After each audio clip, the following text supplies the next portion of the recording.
So you're writing a nonfiction book, and you're wondering, do I really need an outline? So I want to share with you why it's such a great idea to outline your nonfiction book before you start writing.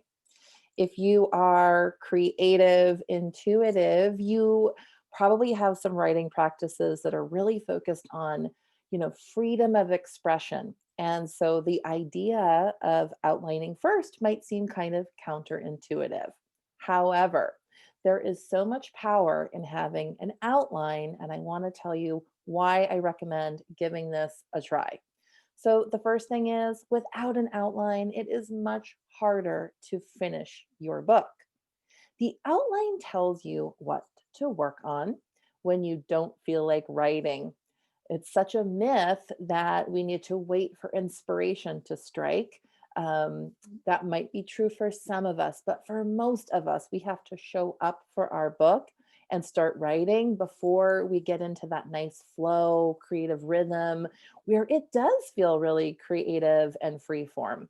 But we have to have a practice of sitting down and writing first. And the outline is a tool so that when you sit down to do your writing, you look over the outline and you can check in which of these things feels most alive or aligned, and then you write that during your writing session. So, doing the work at the beginning of outlining your book sets you up for success later. And again, this is just why you need the outline. There are so many approaches to doing the outlining, which I'll be so talking about in the future. But I just suggest that you look at the outline not as something that's restrictive, but rather as a sacred structure that offers you support and guidance that makes it easier to access your creativity and bring your book to life. So, the outline is your friend, it is a tool to help you.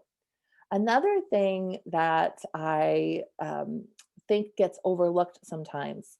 I've done the free form, just write whatever comes to mind approach to book writing, and it can work for some. It just so happened that for me, I ended up with a lot of writing, but I wasn't sure how to stitch it back together.